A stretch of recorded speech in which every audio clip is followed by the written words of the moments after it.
All right. Ms. Traylor, thank you so much for joining me and trying to get through this process and explain this process. Let's talk about when you first saw the affidavit from one of your fellow board members, Creighton Light. Were you shocked by those allegations? Yes, I was. I had to read quite a bit before I got to them because it was down number 45, and then from there were a couple other accusations. I am shocked because he didn't say anything the night of the election, and he voted to certify the election on Monday after the recount. So I'm not sure why he signed an affidavit saying we didn't do our job right and then voted to accept the job that we did. He says also in the affidavit that he requested or something to that of a hand count, a hand recount instead of a machine recount. However, the minutes that we've been able to obtain show that all of the board members were unanimously in agreement to do a machine recount. That is correct, because I voted first and then Creighton voted right after me and said, good. He's good with it, yeah. Why do you think he's changed his mind, or why do you think he said this in the affidavit? I don't know. I have not spoken to him, and I really don't have any plans to speak to him because I've been on this board for 8 years, and I know these people. I know how dedicated they are, how passionate. We all are. You know, like when we go in and we have to reject votes, and a lot of the rejected votes are because the affidavit was not signed properly.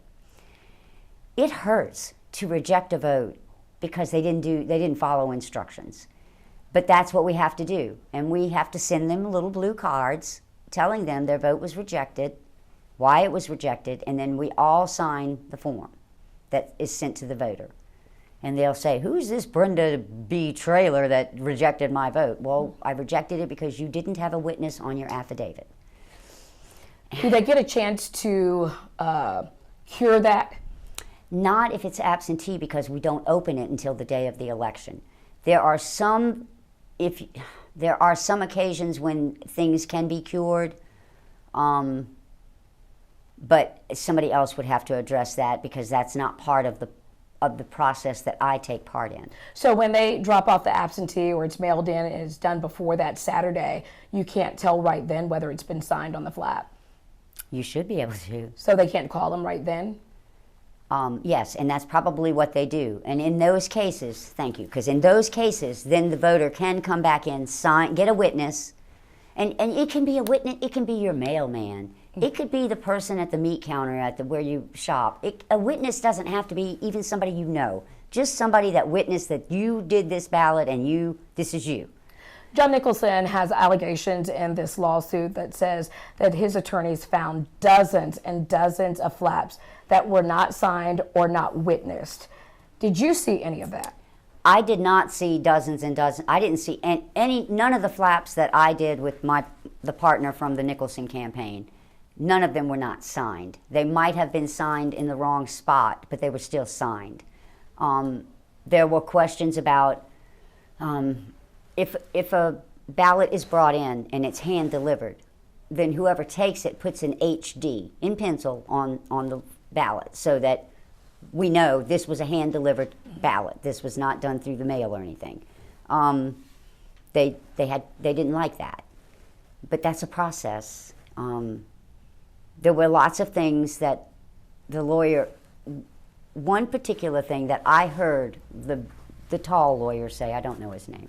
He said, yeah, I mean, somebody told me they turned in 5 ballots to the Register of Voters office on the day of the election. Then they were lied to. The lawyer was lied to because I know we do not accept ballots on the day of the election at the Registrar's office. It's done. By then, if you didn't vote at the poll, you don't get to be counted. But you don't get to drop off ballots on the day of the election at the registrar's office. That's not how it works.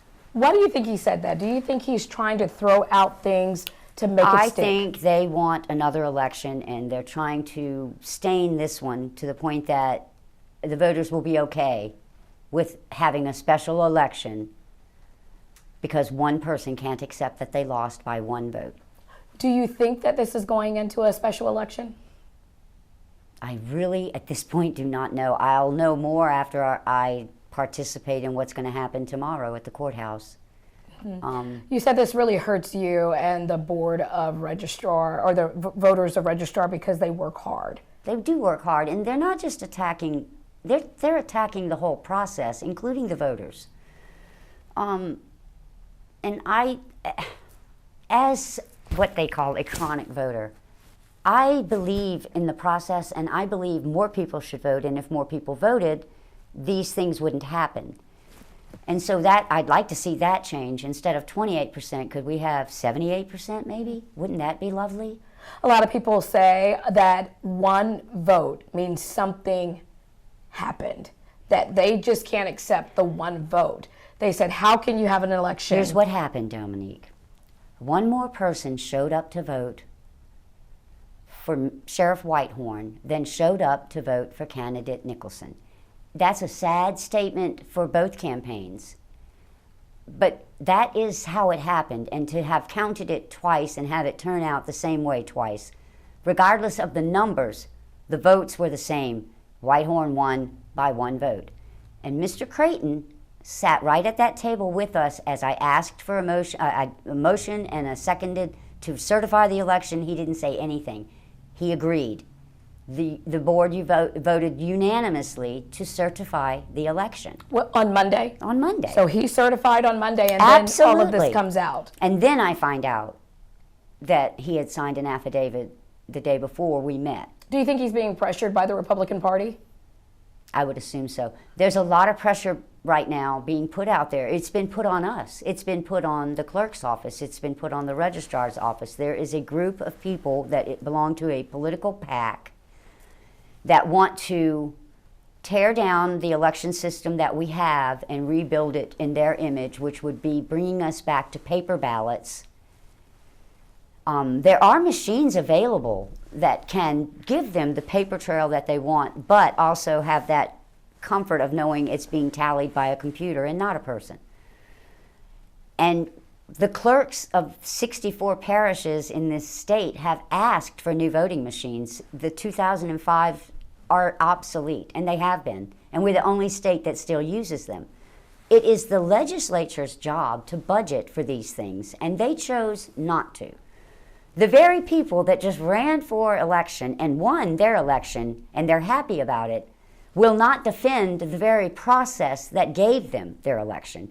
I have a problem with that. Can we name one of those people? Well, I could name Alan Seabaugh. He lives right down the street from me. He won his election, the same election that Nicholson lost by one vote, and he still has a Nicholson sign prominently displayed in his front yard. He has not accepted that race's calling and certification, but he didn't have a problem accepting his own win. Neither did any of the other candidates that won. None of them complained. Let's talk about the 51 duplicate ballots. I think when you hear duplicate ballots, you think they're being sent in twice. Okay. You did a great job in explaining it. I understood on Monday, but for our people, our viewers. All right, so here's what happens when the board meets on the day of the election. We strictly deal with the absentee vote, mail-in vote, some are faxed.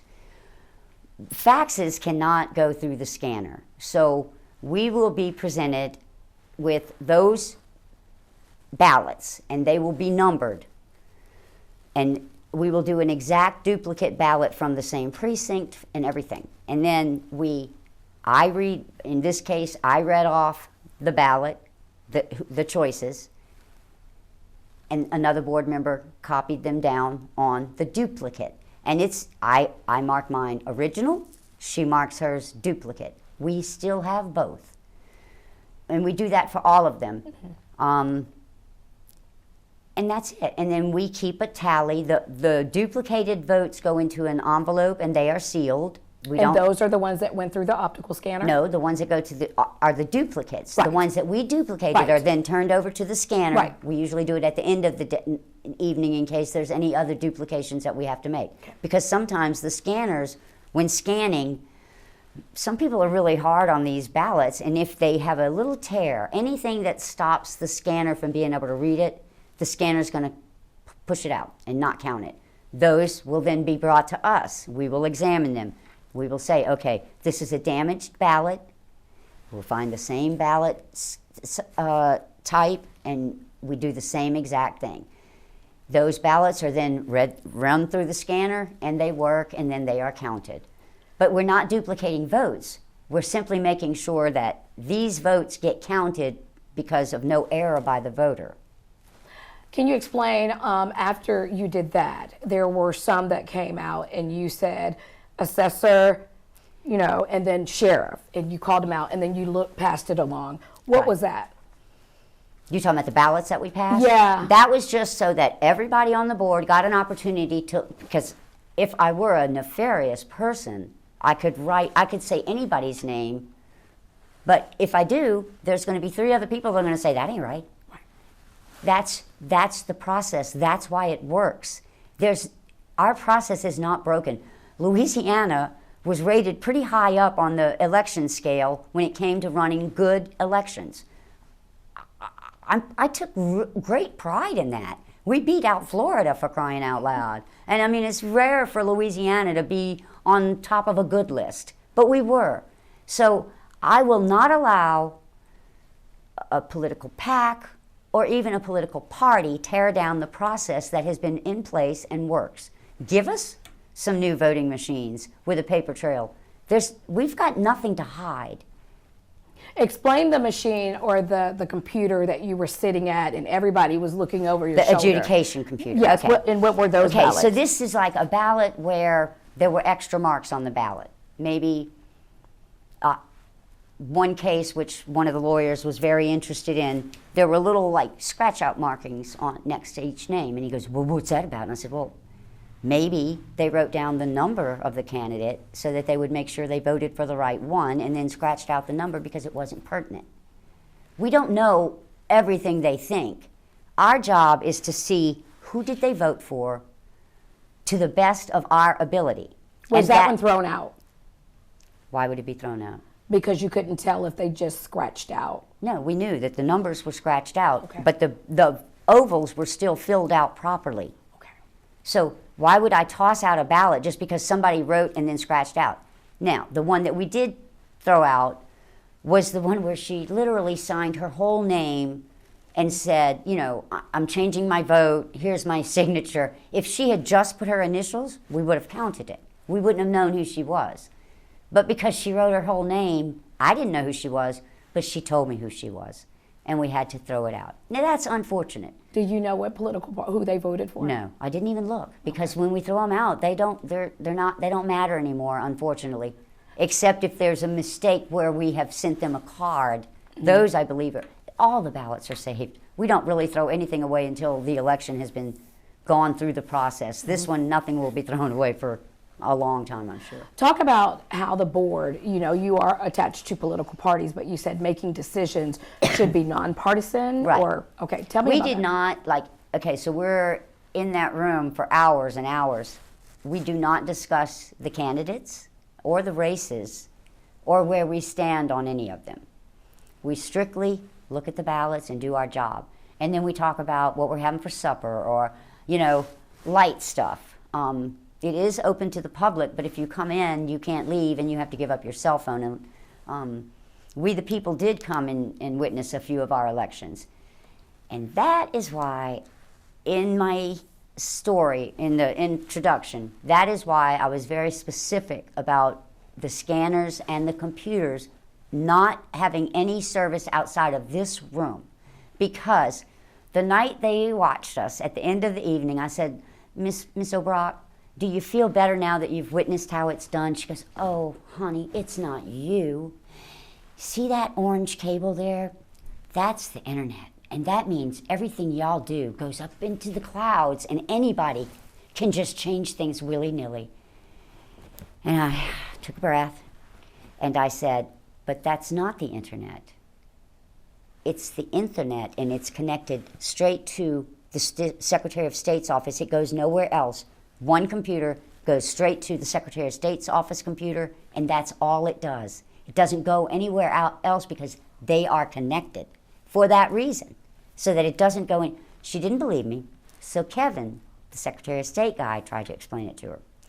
When he opened his mouth and spoke with his accent, they said, "You're a foreigner. Why are you working on our elections?" Kevin has been with the Secretary of State's office for 19 years. He's a citizen of the United States of America. His family is here. He's here.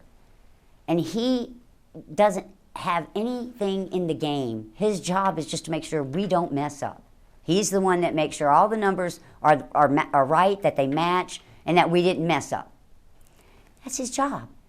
His accent has nothing to do with anything. And he does a very good job. So you can't reason with these people, and they're the ones that are out there scaring everybody with this false information. I was going to say, are the conspiracy theories hurting? I think they are. They don't like me because they told me I was rude, because I will not go down the rabbit hole that they want me to go down with their conspiracy theories about our election process. And I told them, I don't have to. Well, you're a public servant. I said, I am the governor's appointee, and I do my job, but I don't have to listen to what you have to say when I know it's not true. And we've told you how it's not true. We've explained the process. The clerk of court explained it to them. The registrars of voters explained it to them. Some of us tried to explain it, but we always back off and let the experts do the explaining when you have that kind of non-ability to understand what you don't want to. So we've never gotten through to them. They're still out there. You seemed to get upset when Nicholson's attorney took a picture of the ballot. He had no business taking a picture of the ballot. And I had to tell him to back off a few times because he was telling us how we should vote. You are not on this board. You do not get a vote. Back up. And I think that was, whatever happened, they were gonna cause trouble. Unless, of course, Nicholson won by one vote. Then I don't think we'd be here today. My last question, before we go to supplemental questions. A lot of people say this is not about the race for sheriff. This is about race. Okay, so I was born in 58. I started school in 62 or 63, I can't remember. I was born in Kenner, so I didn't know a time that I didn't go to school with black children. But then Daddy moved us to Ponchatoula, and desegregation had not taken place in 1969 there. So I went through it as a young preteen teen. Mm-hmm. It boggled my mind. And so at age 65, I am deeply saddened that we have not come further as it relates to race. And so I believe that this is about race. I don't want it to be about race. I want it to be about qualifications. Who's the most qualified person to run the office of sheriff, which is a very important office. Were you shocked that Nicholson was not at the recount? Or is it typical that some attorneys step in? He's hired a pretty tough team of attorneys. I'm not surprised he wasn't there. I'm not surprised at all. Who do you think will end up being sheriff? Sheriff-elect Whitehorn. But if we have to go to a third election, do you think people will get out? I am most assured that if they call for a special election for sheriff, Whitehorn's supporters are going to come out much stronger than they did for this last one. So many people say it's just one vote, it should go to a re-election just because it's one vote. But one person took the effort to go out and vote when another person didn't. And so Whitehorn won the election by one vote. You didn't believe it. We did a recount. Whitehorn still won the election by one vote. So what happens if there is a third election? Does this mess with democracy? I think it sets a really sad precedent. And I hope that in the defeat, then whatever the outcome of the third election is, I hope both candidates will accept it. And I certainly hope it's by more than one vote. But at this point, this is all such new territory. We've never dealt with any of this in the 8 years I've been on this board, and they've said before too. So I think we really have to be careful here. We really have to be careful. including the judges that will be hearing the case, you are going against the will of the people. Even if it's just one person, that person made a difference. So you cannot go against the will. He's welcome to run again in 4 years, you know? But this should be over. The recount should have been enough. I'm sorry you only lost by 1 vote, but you did lose. Just like if I was in a basketball game or a football game, one team might lose by 1 point. It might be 7-6. And they both played their hearts out and they both had the best of intentions. But one team lost. And that is the case in this. They both worked hard. I've actually been involved in a political career campaign before with my husband down south. I know how hard you work.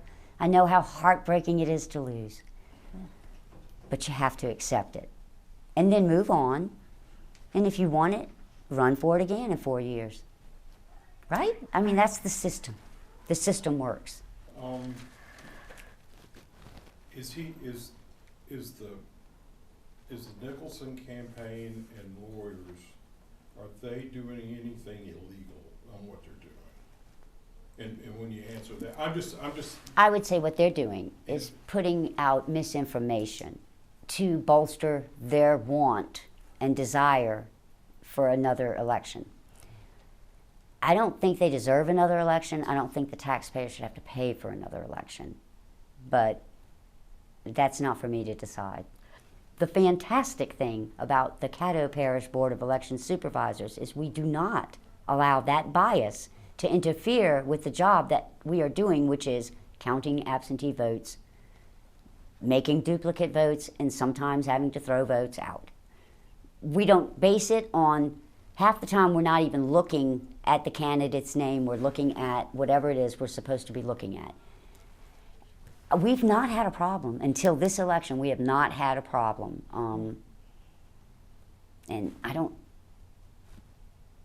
think anything's changed except the candidates. You think if there was a hand count, it would turn out exactly the same? You don't think you'd find more votes either way? No. I think we found all the little votes that we missed the first time. It did not change the outcome. That's very important. It did not change the outcome. And isn't that what we're interested in, the outcome of the election? But we are willing as a board to do whatever the courts order. If they order a hand recount, we will do a hand recount. The only reason we voted for the scanners was because of the time constraint. We did not have time to count by hand 7,700 votes. We knew it because we had already done 1,500 votes and it took 3.5 hours. We were exhausted. And so if you take that other count and you extend it to 8 hours of counting, we're going to be really tired. That's when accidents happen. That's when mistakes happen. So these are, but if they want a hand recount, we will do it, and I promise you it'll end up the same. Thank you so much, Ms. Traylor. Thank you. One last question.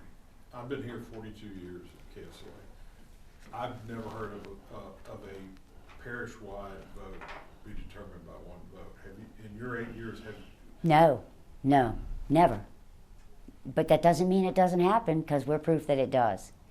And we didn't do it. And I think that is why I'm upset, because they're trying to cast dispersions that we did something. We didn't. These are the votes. Okay, so we found some extra votes, we counted them, or we rejected whichever ones. But the system still worked. At the end of the night, or the end of the day, it still came out the same. One candidate won by one vote. It's unbelievable. I mean, they're talking about it in other states. We're unbelieving of it. It's never happened in our history. But it happened.